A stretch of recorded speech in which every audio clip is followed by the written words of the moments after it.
Welcome to Koli education. Koli education में आपका स्वागत है। हमसे जुड़ने के लिए हमारे फेसबुक पेज को लाइक कीजिए। टेलीग्राम से जुड़ने के लिए दिए गए लिंक पर आप क्लिक कीजिए और टेलीग्राम से जुड़िए। वहाँ पर आपको पीडीएफ सारी भेज दी जाएगी, जहाँ से आपको पढ़ने में आसानी होगी और कोई दिक्कत नहीं होगी। आज कल हमने चर्चा की थी भारत का विस्तार एवं अवस्थिति के बारे में, उसे कि आगे की बातचीत आज हम करेंगे। आज हम बात करते हैं उसके आगे की, तो देखते हैं। सबसे पहले आता है हमारे पास विदेशी क्षेत्रों का समेकन। 15 अगस्त 1947 को स्वतंत्रता के पश्चात भारत सरकार ने फ्रांस तथा पुर्तगाल द्वारा शासित कई क्षेत्रों को मिलाने का प्रयास किया था। भारत सरकार ने 15 अगस्त के बाद जब अपना देश आजाद हुआ तो फ्रांस तथा पुर्तगाल द्वारा शासित कई राज्य थे, कई क्षेत्र थे, जिसको भारत सरकार ने मिलाने का प्रयास किया। तो फ्रांस के अधीन जो क्षेत्र थे उनमें निम्नलिखित क्षेत्र हैं। चंद्रनगर, और इसको भारत में जो मिलाया गया या इसका समेकन जब किया गया तो वह 19 जून 1946 का इसका समेकन हुआ। और पुडुचेरी भी फ्रांस के अधीन था। 1 नवंबर 1954 में इसका समेकन हुआ। कराईकल 1 नवंबर 1954 में इसका समेकन हुआ। माहे 1 नवंबर 1954 में इसका समेकन हुआ। एनम 1 नवंबर 1954 में इसका भी समेकन हुआ। तो उसके जो अधीन क्षेत्र थे फ्रांस के, वो आपके थे चंद्रनगर, पुडुचेरी, कराईकल, माहे, एनम। और इसकी समेकन की तिथि हमने दी है, आप इसको कहीं अच्छे से नोट डाउन कर लीजिएगा, आपके लिए भविष्य में बहुत काम देगा। पूछा जाता है परीक्षाओं में, अक्सर पूछा जाता है। अगर हम बात करें पुर्तगाल के अधीन क्षेत्रों की और उसके भारत में समेकन की तिथि की, तो दादर नगर हवेली सबसे पहले आता है। 21 जुलाई 1954 को इसका समेकन हुआ भारत में। दमन एवं दीव 19 दिसंबर 1961 में इसका समेकन हुआ। गोवा का 19 दिसंबर 1961 में समेकन हुआ। अगस्त 1961 में दादर नगर हवेली भारत 7वां केंद्र शासित क्षेत्र बना। 1961 को गोवा, दमन व दीव केंद्र शासित क्षेत्र बने। 1987 को 56वें संविधान संशोधन के अनुसार गोवा भारत की गणतंत्र का 25वां स्वतंत्र राज्य बना और 8 राजसी राज्य मिलाकर पेप्सू बनाया गया। पेप्सू का मतलब होता है Patiala and east Punjab state union. इसका शॉर्ट फॉर्म है पेप्सू। इसका जो फुल फॉर्म होगा वो Patiala and east Punjab state union. आगे की बातचीत करते हैं तो सन 1956 में हम देखते हैं पेप्सू को पंजाब में मिला दिया गया। बाद में पंजाब राज्य का पुनर्गठन हुआ, जिसके फलस्वरूप 1 नवंबर 1966 को हरियाणा एक स्वतंत्र राज्य बना। पांडिचेरी फ्रांस के अधीन था। यह एक ऐसा केंद्र शासित प्रदेश है जिसका क्षेत्र 3 राज्य में है। पांडिचेरी मुख्यतः जो मुख्य पांडिचेरी है तमिलनाडु की सीमा में स्थित है। और इसके जो 3 क्षेत्र हैं, कराईकल, एनम, माहे। इसकी अगर हम बात करें तो कराईकल यह तमिलनाडु की सीमा में स्थित है, एनम आंध्र प्रदेश की सीमा में है और माहे केरल राज्य की सीमा में स्थित है। हमने इसे लाल कलर से इंडिकेट कर दिया है, आप इसको देख सकते हैं। ये माहे, एनम, कराईकल कहाँ पर है, वास्तविक स्थिति आप मैप में देखिए, अपने मैप से मिलाइए। और अगर बात करें, हम आपसे 2 क्वेश्चन पूछना चाहेंगे। भारत किस गोलार्ध का देश है? आप इसका उत्तर हमें कमेंट बॉक्स में दीजिए। और क्षेत्रफल की दृष्टि से भारत के 4 सबसे बड़े राज्यों का सही क्रम क्या है, इसको आप जो है सही क्रम से लगाकर हमें इसका उत्तर बताएं। और अगर आप नहीं बता पाएंगे तो हम आपको बताएंगे, विस्तार से बताएंगे, आप बताने का प्रयास करें। भारत के प्रमुख द्वीपों की अगर हम बात करें, श्रीहरिकोटा द्वीप। श्रीहरिकोटा द्वीप आंध्र प्रदेश में है। यहाँ पर इसरो का सैटेलाइट प्रक्षेपण संस्थान स्थित है, जिसका नाम है सतीश धवन अंतरिक्ष केंद्र। व्हीलर द्वीप की बात अगर हम करें तो यह उड़ीसा में है। यहाँ चांदीपुर जगह से मिसाइल प्रक्षेपित की जाती है। मिसाइल का जो प्रक्षेपण किया जाता है वो व्हीलर द्वीप से किया जाता है। और न्यू मुरे द्वीप की बात अगर हम करते हैं तो यह पश्चिम बंगाल में है। यह गंगा एवं ब्रह्मपुत्रा द्वारा लाए गए अवसादों से निर्मित है। यह बांग्लादेश एवं भारत के बीच विवाद का कारण भी है। अच्छा, अगर आपसे क्वेश्चन पूछा जाए कौन सा द्वीप भारत और पश्चिम बांग्लादेश के बीच विवाद का कारण है, तो आपका उत्तर होगा न्यू मुरे द्वीप। और सालसेट द्वीप की अगर हम बात करें तो इस पर मुंबई शहर जो आपका बसा है, ये सालसेट द्वीप पर बसा है।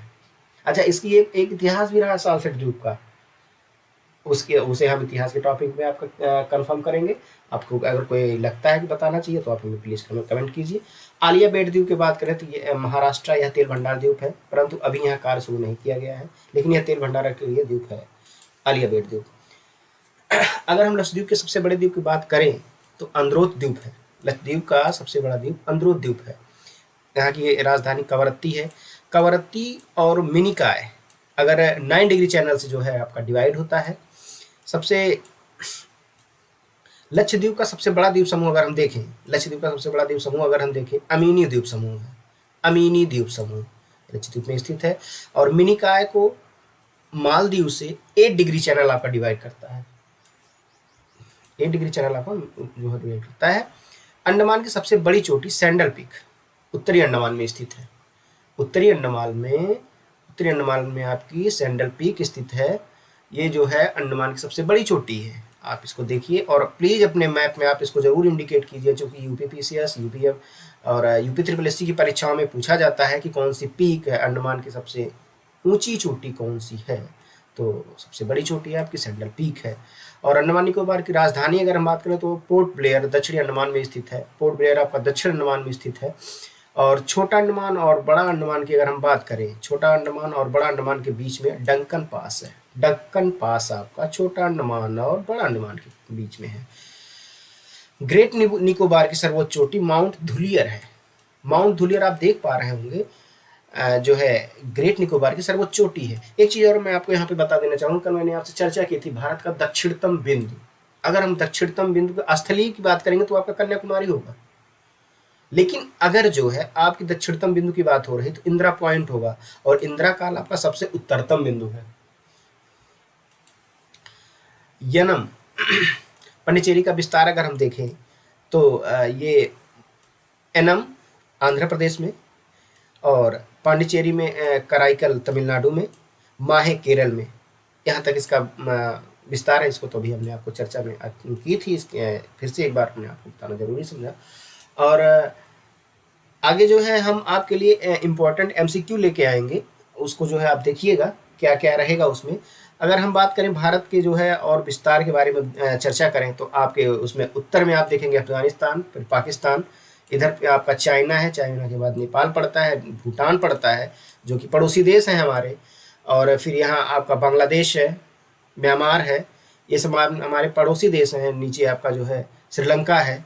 इन सब के चर्चा परिचर्चा करें तो आपका अराकानियोमा श्रेणी आपकी ये हिमालय की ही एक पार्ट है, जिसमें आपका अंडमान निकोबार ये पूरा यहाँ तक फैला है 8 डिग्री चैनल तक, लगभग 8 डिग्री की क्या 6 अंश कुछ डिग्री मिनट तक है, 4 मिनट तक, 6 अंश 4 मिनट तक फैला हुआ है अराकानियोमा। ये हिमालय का ही पार्ट है।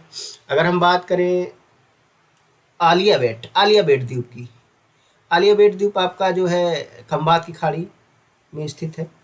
नर्मदा नदी यहाँ पर अपना जो है जल का गिराती है, नर्मदा नदी यहाँ पर अपना जल गिराती है। सालसेट द्वीप जो कि मुंबई इस द्वीप पर बसा हुआ है।